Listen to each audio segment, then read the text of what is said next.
எதிர்பார்த்த அற்புதம் இல்லையே, எதிர்பார்த்த மாற்றம் இல்லையே. ஆண்டவர் சொல்றார், எதுப்பா எழுது. ஆமென், ஹல்லேலூயா. ஆமென். ஆண்டவர், எனக்கு எல்லாருக்கும் சேலரி இன்கிரிமெண்ட், எனக்கு ஒரு இன்கிரிமெண்ட் கிடைக்கட்டும். இன்கிரிமெண்ட் ஆச்சு 50,000 ரூபா. ஆண்டவர் எனக்கு அப்படி கரெக்ட் தான். ஆனா உங்களுக்கு தெரியுமா, உங்களுக்கு அந்த சேலரி தர மேனேஜர் தேவனை அறியாதவர், அவர் 1 லட்சம் ரூபா வாங்கிட்டு இருக்காரு.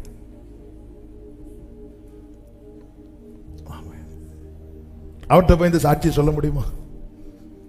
எதுக்குப்பா ஆண்டவரை தேடணும்? ஆண்டவரை தேடனா இப்ப பாருங்க, நான் 50,000 சம்பளம் வாங்கிட்டு இருக்கேன். அவன் சொல்றான், எனக்கு தேவன் யாருன்னே தெரியாது, நான் 1 லட்சம் ரூபா வாங்கிட்டு இருக்கிறேன். இப்படி சொன்னா நம்ம காஸ்பெல்லாம் புஷ்ஷுன்னு ஆயிருமா ஆகாதா? சரி, நம்ம இன்னைக்கு சரியான காஸ்பெல்ல நம்ம சொல்ல தவறுறோமே. இப்ப நான் ஆண்டவரை தேடினேன், எனக்கு பைக்கு தாரார். உன் பைக்கை என் கம்பெனில தான் வாங்கிட்டு போற, பேசாம அவ்வளவுதான், முடிஞ்சு. இது இது இது இது இல்லைங்க காஸ்பல். இது எனக்கு செய்த நன்மைக்கு நான் நன்றியா சொல்றேன். எனக்கு இதெல்லாம் பெருசு, ஆண்டவர் எனக்கு செஞ்சிருக்கிறாங்க. அந்த ரியல் காஸ்பல் என்ன தெரியுமா? எந்த மனிதனுக்கும் செய்ய முடியாதவற்றை என் ஆண்டவர் எனக்காக இறங்கி வந்து செய்தார். அதுதான் என் பாவங்கள். ஹல்லேலூயா. என் பாவங்கள் என்னேசு மன்னித்து விட்டார். தன் மகனாய் என்னையும் ஏற்றுக்கொண்டார். இனி நான் பாவி அல்ல, மறுபடி பிறந்து விட்டேன். ஹல்லேலூயா.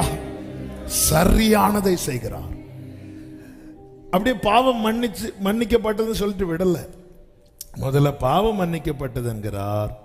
பின்பு 11வது வசனத்துல, நீ எழுந்து உன் படுக்கை எடுத்துக்கொண்டு. ஆமென். அப்போ ஆண்டவர் எனக்கு செய்ய வேண்டிய அந்த ரட்சிப்பை கிருபையாய் தந்திருக்கிறார் என்றா வேதம் சொல்லுகிறது. தம்முடைய சொந்த குமாரன் என்று பாராமல் அவரையே நமக்கு தந்துட்டார்னா, அதுதான் நமக்கு அந்த ரட்சிப்பு. இந்த ரட்சிப்பையே தந்துட்டார்னா மீதி எல்லாம் ஆண்டவருக்கு ஒரு விஷயமே கிடையாது. கைகளை உயர்த்தி ஆமென் சொல்லுங்க. 2வது காரியம், சரியான நேரத்தில் செய்வார். சரியானதை செய்வார், சரியான நேரத்தில். 9 யோவான் 9:4 வாசியுங்கள். யோவான் 9:4. பகற்காலமாய் இருக்கும் மட்டும் நான் என்னை அனுப்பினவருடைய கிரியைகளை செய்ய வேண்டும்.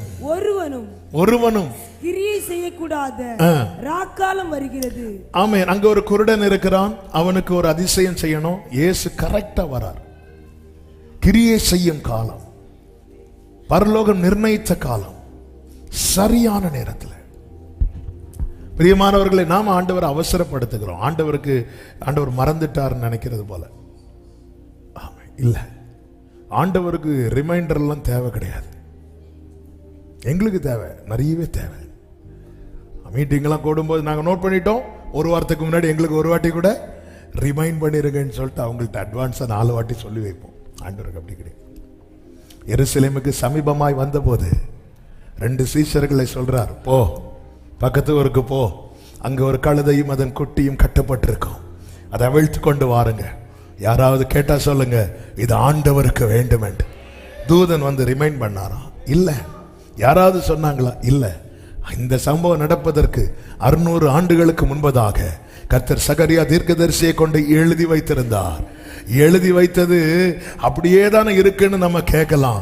சரியான டைம் வரும்போது ஒரு கழுதையை குறித்து எழுதப்பட்டது சரியான நேரத்தில் நிறைவேறினது உண்டானால் அவரை அப்பா பிதாவே என்று அழைக்கிற அன்பு சகோதரா சகோதரி, சரியான நேரத்தில் ஆண்டவருடைய டைமிங் அதே மாதிரி பெர்ஃபெக்ட் காடை நம்ம பார்க்க முடியாது. நான் இன்னொரு விதவை வீட்டு, நான் உன்னை போஷிக்கும்படி அங்க நான் ஒரு விதவைக்கு கட்டளை இட்டு இருக்கிறேன்னு சொல்லும் போது எலியா வருவார். எங்கிருந்து வராரு? எங்கிருந்து வராரு? கரெக்டு தான், சத்தமா சொல்லுங்க. கேரி தாட்டையில இருந்து வரார். எப்படி என்ன நினைச்சிட்டு வந்திருப்பார்? இங்கே அப்பமும் இறைச்சியும், காலையும் ஈவினிங் பரோட்டா கறி. பெஸ்ட். ஆண்டவரே பஞ்சகாலம் அப்படியே தொடருவதாக. எப்படி வந்திருப்பார் தெரியுமா? ஒரு சின்ன எக்ஸாம்பிள், இப்படி பார்த்துட்டு வந்திருப்பார். எதை எப்படி பார்த்துட்டு வந்திருப்பாரு? காக்கா இல்ல, காக்கா போயிட்டு பாத்தீங்களா? நீங்க இன்னும் காக்கா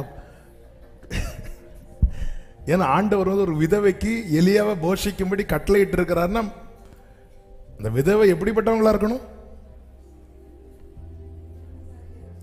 ரிச். எந்த இங்கே 2 மாடி வீடு, இது இல்லை 3 மாடி, எங்கேயாவது ஏசி வச்சிருக்கா. இப்படி பார்த்துட்டு வந்து என்ன ஆண்டவரே இங்கே அப்படி ஒன்று ஏய் கொஞ்சம் அங்கே கண்ணுல ஏறெடுத்து பாரு. பார்த்தா வருது இருந்து 2 விறகு, அதுவும் 2 விறகு, அதுலேயும் பஞ்சம். ஆமா, இதான் ஆண்டவரே. நல்லா புரிஞ்சுக்கோங்க. சில நேரத்தில் நம்ம நினைப்போம் நம்ம லைஃப்பில் இவங்க இருந்தால் நமக்கு ஹெல்ப்ஃபுல்லாக இருக்கும், இவங்க இருந்தால். சில சாதாரணமானவர்களை நமக்காக அனுப்புவார். ரொம்ப சாதாரணமானவர்கள், சாதாரணமானவர்கள். ஹல்லேலூயா. சாதாரணமானவங்களை கொண்டு அந்த பஞ்சகாலம் முழுவதும் எலியா போஷி. நம்ம நினைக்கிறோம் இவங்க எப்படியாவது இவங்களை ஃப்ரெண்ட் ஆக்கிடணும், எப்படியாவது இவங்க கிட்ட இருக்கிறத எடுப்பாங்களே தவிர. ஆமே,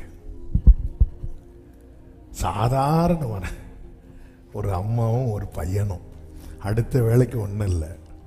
அதனால தான் நம்ம லைஃப்பில் இந்த சாதாரணமானவங்களாம் அலட்சியம் பண்ணிடாதீங்க.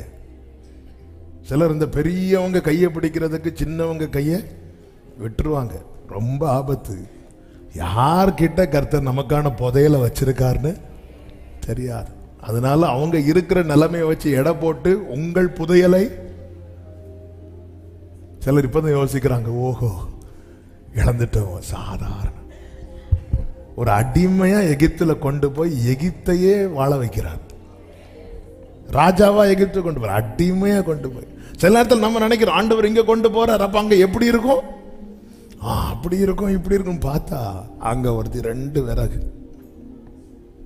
எலியாவுக்கு விஷயம் தெரியாது. எலியா நினைச்சிட்டாங்க இந்த காடே இவங்களுக்கு சொந்தம்னு, தோட்டத்தில் உலாவ வந்திருக்கிறாங்க. ஏமா சாப்பிட கொண்டு வா. அவ சொல்ற, கொஞ்சம் எண்ணெய் இருக்கு, கொஞ்சம் மாவு இருக்கு, நாங்க சாப்பிட்டு சாக போறோம். நீ எப்படி சாகதானே போற, அது முதல்ல எனக்கு தான், நான் சாக விரும்பல. என்ன டைமிங், என்ன டைமிங் கரெக்டா. அப்போ விறகு எடுக்கிறது வந்து ஆண்டவர்கிட்ட கேட்டுட்டா போயிருப்பாங்க, ஆண்டவரே நான் விறகு எடுக்க போலாமா? இல்லை. நம்முடைய வாழ்க்கையில ஒவ்வொரு அசைவுமே ஆண்டவர் பிளான் பண்றது. எனவேதான் அத்தேனே பட்டணத்துக்கு பவுல் பேசும்போது சொல்லுகிறார், அவருக்குள் நாம் பிழைக்கிறோம், அவருக்குள் நாம் இருக்கிறோம், அவருக்குள் நாம் அசைகிறோம். ஆமென். சரியான நேரத்தில் லூக்கா 7வது அதிகாரத்தில் நீங்க பார்த்தீங்கன்னா தெரியும்.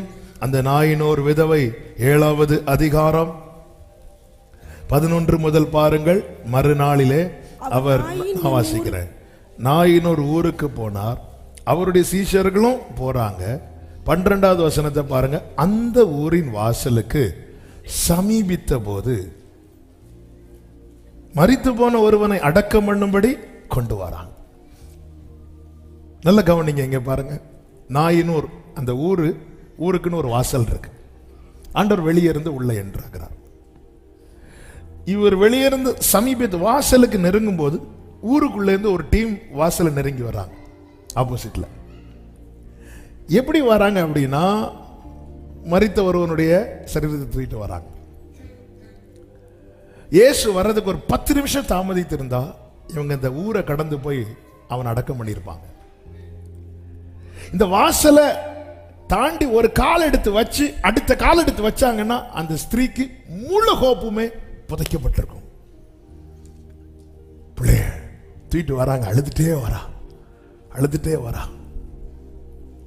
வீட்டில இருந்து ஒவ்வொரு ஸ்டெப்பா எடுத்து வச்சு வீட்டை விட்டு போக போக, பொதுவாகவே இந்த மரணம் நடந்த வீட்டில் நீங்க பார்த்தீங்கன்னா இந்த மரித்த போது பயங்கரமா அழுவாங்க. அதை விட அழுகை எப்போ இருக்கும் தெரியுமா, அந்த சரீரத்தை வீட்டில இருந்து தூக்குவாங்க தெரியுமா, அதை தாங்கவே முடியாது. அந்த பாதையில் நடந்து வந்தவர்களுக்கு அது தெரியும். அழுதுட்டே இருந்திருப்பா. தூக்கி வரும்போது அப்படியே அந்த டோட்டலா எல்லாம் இருளானது போல, எல்லாம் நம்பிக்கையற்று போனது போல அப்படியே வந்து அந்த ஊர் வாசல் கிட்ட வந்து அவ்வளவுதான், எல்லாம் போச்சு அப்படியே நினைச்சு கால் எடுத்து அங்க வைக்கிறதுக்கு முன்னாடி அந்த வாசல் மறுபக்கத்தில் இருந்து இயேசு உள்ள என்றாகிறார். இயேசுவின் நாமத்தில் அவரை அப்பா என்று அழைக்கிற அன்பு சகோதரா சகோதரி, உன் வாழ்வின் சில காரியங்கள் இதோட முடிந்தது என்று நினைத்து நீ எடுத்து வைக்கிற லாஸ்ட் ஸ்டெப்ல என் ஆண்டவர் வந்து உனக்கு செய்ய வேண்டியதை நம்புறவங்க மாத்திரம் கரங்களை தட்டி